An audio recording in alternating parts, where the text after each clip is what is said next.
남해안의 섬과 해안이 쓰레기로 몸살을 앓고 있습니다. 바다의 날을 맞아 대대적인 정화 활동이 펼쳐졌는데 그 양이 만만치 않았습니다. 소방서가 없던 고흥군에 최근 도내 14번째 소방서가 개청했습니다. 사실상 안전 사각지대였던 농어촌 지역에서 신속한 초기 대응이 가능해졌습니다. 국보인 여수 진남관이 다음 달 7일부터 6개월 동안 통제됩니다. 2019년까지 진행될 해체 보수 작업을 앞두고 진남관 전체를 덮는 가설 덧집을 설치하기 위해서입니다. 이낙연 국무총리 임명 동의안이 우여곡절 끝에 국회에서 가결됐습니다. 지역민들의 반응과 기대, 소갈이가 심했던 국민의당 입장도 짚어봤습니다. 여러분 안녕하십니까? 여수 MBC 뉴스데스크 시작합니다. 오늘은 바다의 날입니다. 하지만 이 말이 무색하게도 섬과 해안은 쓰레기로 몸살을 앓고 생태계 파괴가 지속되면서 바닷속도 생명력을 잃어가고 있습니다. 문영철 기자가 현장에 다녀왔습니다. 단 3가구가 살고 있는 여수의 한 작은 섬. 해안가 쪽으로 나가보니 전체가 쓰레기로 뒤덮여 있습니다. 흔히 볼 수 있는 플라스틱 용기와 캔, 대형 부표와 폐어구는 물론 녹슬고 망가진 냉장고까지 눈에 띕니다. 3월, 4월 그때가 제일 많아요. 모르겠어 지금 어디서 자체 오는 줄은 모르지. 100명이 넘는 인원이 수거에 나서보지만 역부족입니다. 작업을 시작한 지 불과 30분 만에 쓰레기가 담긴 자루들이 산더미를 이뤘습니다. 끝이 없는 것 같습니다. 계속 밑에 담아도 이제 밑에서 계속 뭐가 나오고. 한 해 전국에서 발생하는 해양 쓰레기는 17만 6천 톤.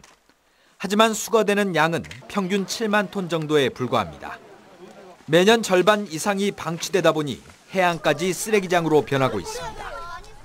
지금 바다에 밀려오는 이런 쓰레기가 가만히 있는 게 아니고 시간이 지날수록 점점 분해가 됩니다. 먹이 활동을 하는 갈매기나 어류 이런 데 체내에 흡수하면 결국은 또 죽게 되는 거죠. 이번엔 바로 앞 바닷속을 들여다봤습니다. 해조류가 거의 자취를 감춘 채 바위 곳곳이 하얗게 드러나 있습니다. 개체수가 늘어난 불가사리와 성게가 해조류를 닥치는 대로 먹어치우면서 사막화 현상이 급격하게 확산되고 있는 겁니다. 매년 갈수록 이렇게 좀 벽화 현상이라든가 수초가 작아지고 또 불가사리가 많아지고 그런 걸 볼 수 있어요. 정부나 지자체가 바다 살리기를 외치고 있지만 관심과 예산은 여전히 뒷받침되지 못하고 있다는 지적이 나오고 있습니다. MBC 뉴스 문형철입니다. 제22회 바다의 날을 맞아 고흥에서 다양한 기념 행사가 열렸습니다. 고흥군은 오늘 녹동항에서 수산단체와 학생 등 100여 명이 참석한 가운데 치어 18만 마리를 방류하고 지구온난화와 불법 조업 등으로 줄고 있는 어족자원 보호와 함께 해양 환경을 지키기 위한 지역민들의 협조를 당부했습니다. 고흥군은 올해 3차례에 걸쳐 돌돔과 점농어 등 모두 37만여 마리의 치어를 방류했으며 어민 소득 증대를 위해 해역별로 다양한 어류를 방류할 계획입니다.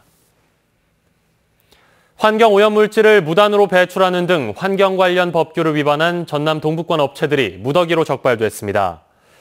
영산강유역 환경청은 정화나 방지 시설을 거치지 않고 별도의 관을 통해 오염물질을 몰래 배출하거나 배출시설 신고를 하지 않고 영업한 광양과 순천 지역 업체 13곳을 적발했다고 밝혔습니다. 환경청은 이번에 적발된 사업장에 조업 정지와 과태료 부과 등의 행정처분을 내리도록 지자체에 통보하고 이 가운데 10개 업체는 직접 검찰에 송치할 예정입니다. 자체 소방서가 없었던 고흥군에 도내에서 14번째로 소방서가 개청했습니다. 구조 인력과 장비를 확보해 신속한 소방 업무가 기대됩니다. 김종수 기자입니다. 지난 25일 전남에서 14번째로 문을 연 고흥 소방서. 지난해 7월부터 총 사업비 25억 원이 투입돼 지상 3층 규모로 완공됐습니다. 107명의 인력과 특수 장비 등을 갖추고 지역 곳곳에서 소방 구조 업무를 맡게 됩니다. 올 들어 최근까지 고흥군 관내에선 160건의 구조 출동과 900여 명의 환자 위성이 이루어지는 등 촘촘한 소방 업무가 요구되고 있습니다. 사고 발생 시 신속한 대응으로 국민의 피해를 최소화할 수 있도록 지리조사를 강화해 골든타임을 확보할 수 있도록 하겠습니다. 또한 우리 고흥 국민이 안전하게 생활할 수 있도록 지금까지 전남 22개 시군에선 소방서가 13곳에 불과했습니다. 이에 따라 도내 14번째 소방서 구축이란 상징성 외에도 시간적, 거리적 제약이 줄어 농어촌 지역에서도 신속한 초기 대응이 가능해졌습니다. 화재와 구조 등에서 늘 피해가 우려됐었던 고흥군 역시 원활한 업무 협조를 통한 적극적인 현장 활동에 기대를 걸고 있습니다. 화재 등 각종 재난으로부터 국민의 생명과 재산을 보다 발빠르게 적극적으로 보호할 수 있게 되었습니다. 고흥군 16개 읍면은 모두 800여 제곱킬로미터로 전남에서 두 번째로 넓은 면적을 차지합니다. 그만큼 육상과 해상을 넘나들며 구조 작업을 펼쳐야 하는 소방대원들의 어깨는 더욱 무거워졌습니다. 이번 소방서 개청이 신속하고 적극적인 소방 구조 활동으로 이어져 주민들의 정주 여건 개선에 큰 도움이 될지 관심을 모으고 있습니다. MBC 뉴스 김종수입니다. 국보 제304호 여수 진남관 보수로 관람이 다음 달 7일부터 6개월간 제한됩니다. 여수시는 진남관 보수 작업으로 지상 4층 규모의 가설 덧집을 설치함에 따라 다음 달 7일부터 오는 11월 30일까지 관람을 제한하기로 했습니다. 시는 가설 덧집이 완료되면 보수 현장을 관람할 수 있는 공간을 만들어 일반에 공개하고 오는 2019년까지 150억 원을 들여 보수 정비에 나섭니다. 진남관 보수는 문화재 시굴 조사로 1년간 중지된 이후 문화재청 기술지도자 내 자문회의 등을 거쳐 지난 23일 재개됐습니다. 광양시가 문화도시 조성을 위한 실행계획 수립에 들어갔습니다. 광양시는 최근 지역에 특화된 관광문화 발굴과 고유 브랜드 육성을 통한 지역경제 활성화를 위해 문화도시 조성에 나서기로 하고 문화예술 전문가로 추진사업단을 구성할 계획입니다. 광양시는 사업단이 꾸려지는 대로 오는 2021년까지 모두 37억 원을 들여 지역 여건에 맞는 도시공간을 새롭게 조성해 다른 자치단체와 차별화된 문화도시 육성에 나설 방침입니다. 이낙연 전 전남지사가 새 정부 초대 총리로 취임했습니다. 대통령과 역할을 나눈 책임 총리를 호남 출신이 맡게 되면서 해묵은 지역차별 문제를 해소하는 데 큰 역할을 할 것으로 기대됩니다. 양현승 기자입니다. 이낙연 총리 후보자의 임명 동의안이 국회에서 통과되자 광주시와 전라남도는 곧바로 환영했습니다. 당장 국고 확보차 중앙부처를 드나들기가 수월해질 것이란 공직사회 기대가 큽니다. 정부의 정치적 결정이 뒷받침되지 못했던 지역 SOC 사업들이 탄력을 받을 거란 관측이 나오고 있습니다. 섬의 날 지정 등 전남지사 재임 시절 관심을 보였던 현안을 비롯해 한전공대를 비롯한 광주 전남 지역 상생 대통령 공약 이행에도 속도가 붙을 전망입니다. 국가 여러 정책에서 좀 낙후된 그런 면이 있었는데 이번 기회에 우리의 수건 사업 해결할 수 있는 계기가 마련되지 않겠느냐 하는 기대감이 부풀어 있습니다. 지역민들도 호남 출신 총리를 반겼습니다. 더욱이 대통령 공약에 따라 기존 총리보다 권한이 한층 강화된 책임 총리의 역할을 맡게 된 것에 의미를 두고 있습니다. 청문회 과정에서 문제가 됐던 위장 전입과 전두환 씨 관련 기사 등 과거의 흠결을 제대로 된 총리직 수행으로 만회하라고 주문했습니다. 모든 면에서 다 좋죠. 항상 또 우리 도지사로도 존경했고 또 뭐 그렇게 큰 적이도 없잖아요. 좋은 분이라고 생각합니다. 호남인으로서는 제 영광이라고 생각하고요. 평소 호남에 대한 애정 표현에 아낌없었던 이낙연 총리가 앞으로 보여줄 개혁과 변화의 방향에 고향의 관심은 남다릅니다. MBC 뉴스 양현승입니다. 국민의당은 야당이지만 현 정부의 호의적인 호남 민심 때문에 정부를 비판하는 데 조심스러울 수밖에 없습니다. 내년 지방선거를 앞두고 국민의당의 고민이 깊어지고 있습니다. 윤근수 기자의 보도입니다. 국민의당의 고민은 국무총리 인준 과정에서 여실히 드러났습니다. 대통령이 원칙을 저버렸다면서도 협력하지 않을 수 없었습니다. 국민의당이 어렵게 결단해 국정 안정의 길을 열었으면 대통령은 진정한 사과와 변화의 의지로 화답을 해야 됩니다. 호남을 기반으로 하는 정당이 호남 총리를 반대하기는 현실적으로 쉽지 않았고 정부 발목 잡기로 비춰지면 역풍을 맞을 수 있다는 우려도 작용했던 것으로 보입니다. 다른 인사청문 대상들에 대해서는 봐주기는 없을 것이라고 공언하고 있지만 이 역시 쉽지만은 않을 것으로 보입니다.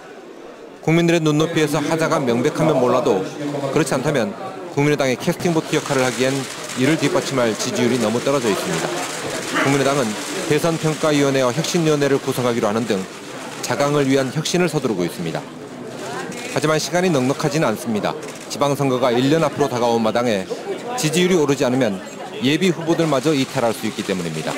광주시장과 전남지사 후보군으로 분류되는 국민의당의 중진 의원들조차 진로를 고민하는 상황이 올 수도 있습니다. 지방선거를 계기로 재기의 발판을 마련하느냐 아니면 몰락의 길로 가느냐 국민의당의 기로에 서 있습니다. MBC 뉴스 윤문수입니다. 문재인 대통령의 특수활동비 축소 정책에 맞춰 고흥군도 기본 경비를 줄이는 등 예산 절감 정책을 추진하겠다고 밝혔습니다. 고흥군은 업무 추진비와 행사 운영비 등 기본 경비 54억 원을 줄여 소외계층 지원과 일자리 창출에 재투자하고 비효율적인 예산 집행 관행을 없애기 위해 불필요한 경비를 지속적으로 발굴하겠다고 밝혔습니다. 고흥군은 이번 정책 추진으로 경상경비의 20% 이상을 절감할 수 있을 것으로 보고 효율적인 예산 투자를 통해 재정 건전성을 높여나갈 계획입니다. 여수 지역 학교에 대한 교육 관련 특별교부금 12억여 원이 확정됐습니다. 국민의당 이용주 의원은 교육부 특별교부금으로 여수고등학교 다목적 교실 개축 사업비 7억 400만 원과 한영고등학교 5억 5천만 원 등 모두 12억 5,400만 원을 확보했다고 밝혔습니다. 또 전라남도 추경으로 종고초등학교 계단 신축 사업비 1억 9,200만 원도 확보했습니다. 기관 고장으로 안개 속에서 표류하던 어선이 해경에 구조됐습니다. 여수 해양경비안전선은 오늘 오전 10시 반쯤 여수시 삼산면 거문도 동쪽 33km 해상에서 선장 55살 문모 씨 등 3명이 탄 9.7톤급 제주선적 어선이 기관 고장을 일으켜 표류하고 있다는 신고를 접수하고 경비함정을 동원해 사고 선박을 거문도 인근까지 예인했습니다. 올해 지역의 개별 공시지가 산정액이 큰 폭으로 상승했습니다. 올해 시군별 공시지가 자료에 따르면 여수시와 순천시가 전년에 비해 각각 5.9%, 광양시가 7.3%, 구례군이 11.5%나 올라 2에서 3% 수준이던 평균 인상률을 큰 폭으로 넘어섰습니다. 각 시군은 올해 정부의 읍면지역 공시지가 현실화 지침에 따른 현상이라며 해당 산정액을 이달 말일자로 결정 고시한 뒤 다음 달 29일까지 이의 신청을 받을 예정이라고 밝혔습니다. 영화 마리안느와 마가렛이 제27회 한국 가톨릭 매스컴 대상에서 특별상을 수상했습니다. 한국천주교중앙협의회는 어제 서울에서 열린 시상식에서 인물들의 희생정신이 담긴 삶을 재조명하고 소록도의 아름다운 영상미가 담긴 점을 높이 평가해 김현준 신부와 이혜인 수녀 등 영화 제작에 참여한 5명에게 특별상을 전달했습니다. 고흥군은 이번 수상으로 두 수녀의 박애와 봉사정신이 전국적으로 확산되길 기대한다며 마리안느와 마가렛 수녀 선양 사업을 적극적으로 추진하겠다고 밝혔습니다.